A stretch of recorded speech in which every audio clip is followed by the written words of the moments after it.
Hey, what's up guys? It is so good to be back. In today's video, we will be looking at a subscriber request, and that is how to make future bounce like Dirty Palm. Now, I'm not going to be going super in depth with the mixing per se, but I will be giving you guys sort of that thought process as to what goes on in my head, at least, when I hear Dirty Palm and I try to recreate the production of a lot of his music. Now, the music that we'll be producing today isn't really indicative of his earlier style like Freak Show or Oblivion, but more along the lines of Find Our Way or Flowers, which is kind of like the more modern future bounce style. So let's go ahead and give you guys a listen of this track that I made.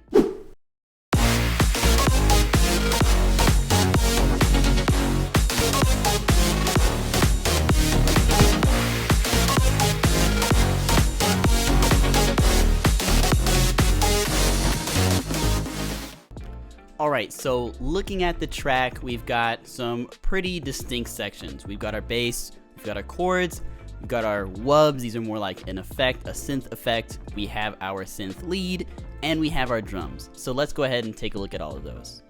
First off, we have the bass line. Now, the bass line, I kind of layered with 3 different bass sounds. One of the things I like to do is to find that bass, that prominent bass sound, which is this one right here. This one has a lot of grit, a lot of character, and another thing I like to make sure, a lot of the future bounce videos I've made in the past, I like to talk about 2 big things when it comes to the bass line.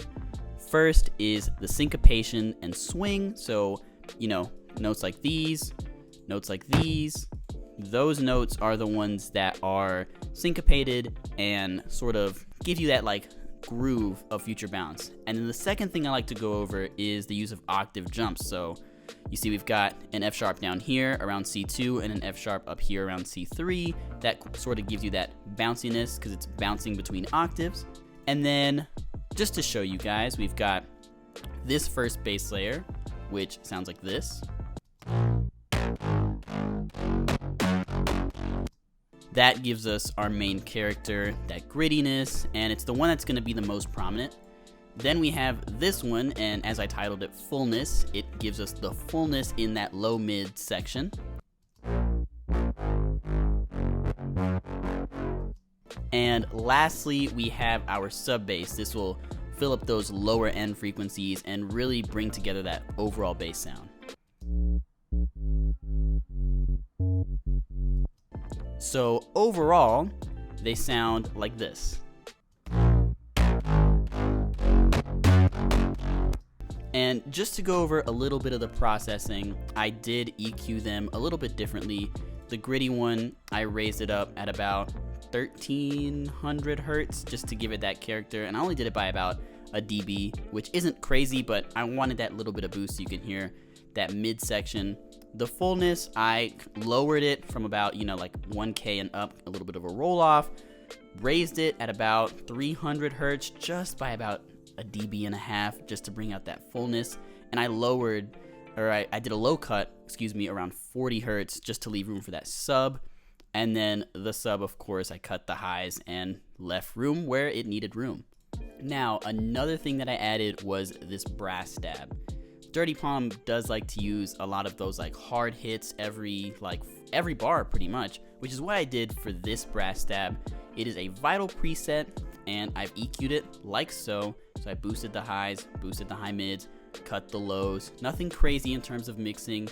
We've added kickstart, and by the way, I'm pretty much adding kickstart on every single one of the tracks here, but into certain extents. Obviously, I don't like having the mix on kickstart all the way up because it makes too much of a pumping sound, and then just the characteristic of sound is just not, it's too artificial, it doesn't sound right. So for the brass stab, you obviously want that initial hit, which is right on beat 1 of every bar to hit, but you don't want it to interfere with your kick drum. So I use the quick chain and I use the mix at about 50%. So it cuts through more than the bass, more than the chords, but it doesn't cut through as much to where the transient of the kick and the transient of the brass stab are like interfering. And lastly, for the brass stab, I added a compressor, and if I play it for you, you can go ahead and see I like using you have your classic VU meter here, but I prefer using the graph because you can actually see how the compression is working. So let me go ahead and show you what it looks like and what it sounds like.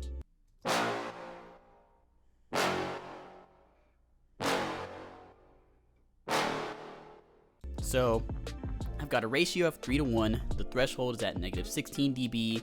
I've got a 14.5 millisecond attack and a really fast release time, which allows the shorter attack lets the transient kind of kick through, but the really quick release will bring it right back so that the rest of the elements in the track can come back to like where it needs to be, and that sustain of the brass note isn't interfering with the rest of the instruments in the track. Now we're moving on to the chords. So the chords are built off of the root note that we use in the bass, and they're exactly the same rhythm. So not a lot of creativity on my part, I know, but it helps to add that fullness to the overall sound that we're looking for. So I've got 2 presets from Vital. Again, I've EQ'd them like so. I cut the lows, to leave room for the bass on both of them, and I added kickstart. Let me go ahead and bring those up.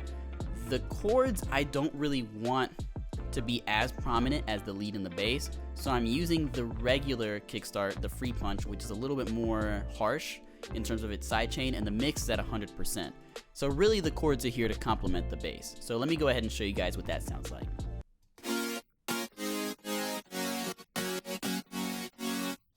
Instead of moving to the Wubs, or this synth effect that I have here, I want to move on to the lead because I feel like these effects sort of complement the lead a little bit more. So let's go ahead and move on to that.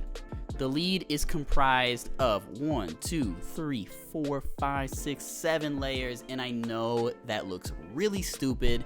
If I just did a little bit better sound design, I could get the quality of synth that I want, but I don't have that much time to work on a synth sound for hours and hours, so I went through some presets from Serum and just found the ones that worked and had the qualities that emulated the style of Dirty Palm. So the big thing when it came to that was finding, first of all, the layers that were going to work. We have our main layer here, which I think sounds the most like Dirty Palm, so let's go ahead and show you what that sounds like.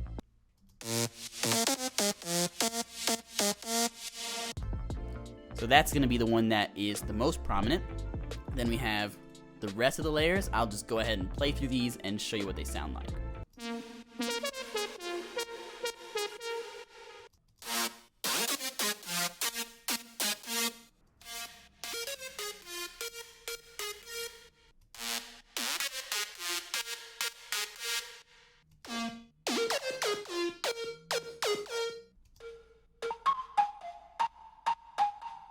So altogether, these layers sound like this.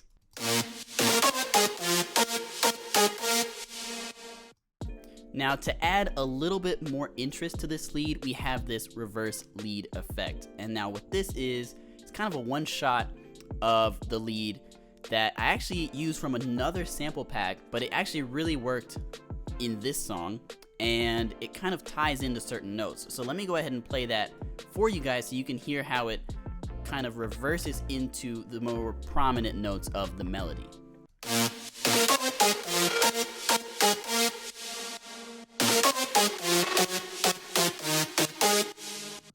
So that is the lead. I'll go over briefly the EQs that I did. I pretty much EQ'd each of the layers according to what I wanted and didn't want out of each sound. So that is the main layer.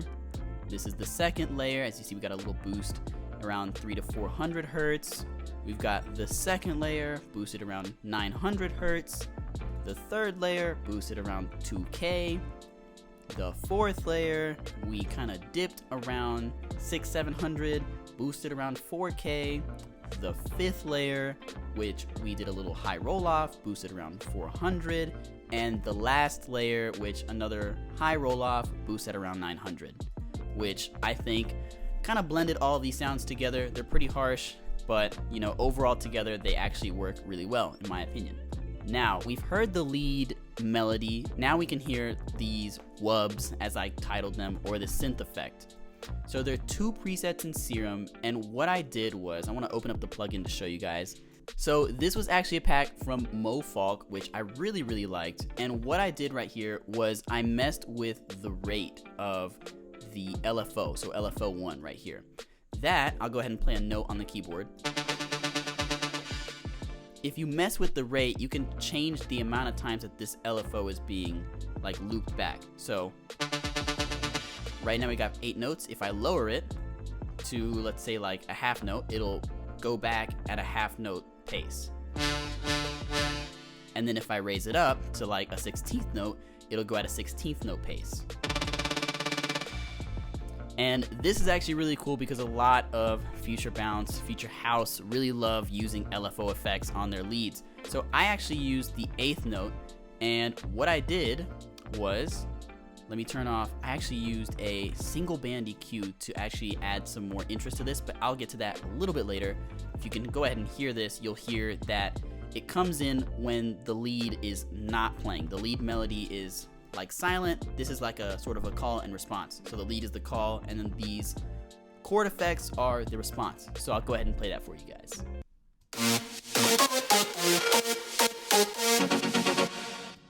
Now, I really like the sound that both of these chords had, but the one thing it was missing was I wanted it to kind of flow in and then lead right out. So I added a single band EQ on both, and then I automated them to start with a high cut and then back to the original frequency. So if we hit A on the keyboard, we can see our automation, and it's going up from 380 hertz all the way up to 20,000 hertz to where you can hear every single frequency that the synth is producing.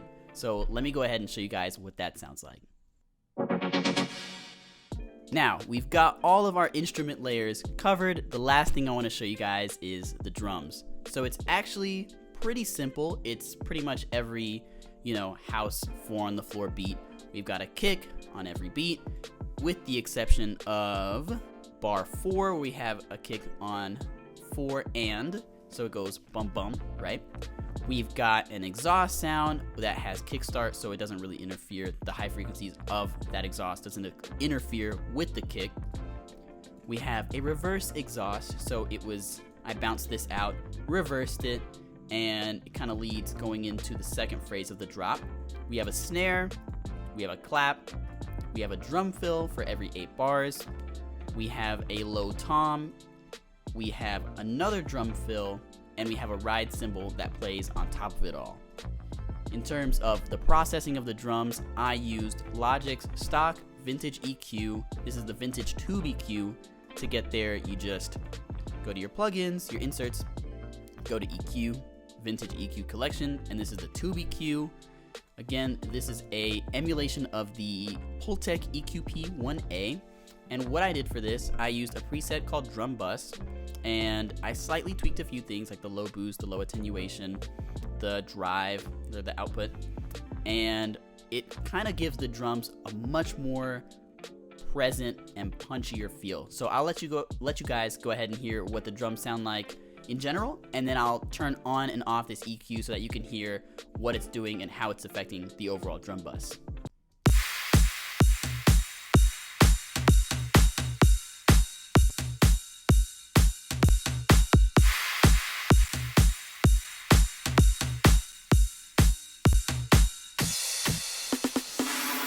And that's pretty much it. I know I didn't go too in-depth in terms of the mixing. I really just wanted to show you guys the thought process that goes behind the production of songs like these, to hopefully give you guys some more inspiration when it comes to making future bounce on your own. Again, this was kind of bare bones, kind of, easy to follow, but if you want more in-depth, you want to see how I come up with melodies, how I come up with bass lines, the music theory behind future bounce and EDM in terms of how I produce it, let me know down in the comments if that's a video you want to see. Also, let me know if there's another artist that you guys want to see and see me recreate. This was really fun to make. I know that I could have gone a little bit more in depth, but come on, I have school, I have work, I have a job, which, work and a job, same thing. Anyways, I really enjoy making these types of videos, and I'd really love to show you guys anything you guys want to see, so make sure to comment down below. Make sure to subscribe, again, if you aren't already, so you don't miss more content like this, and here is the final result.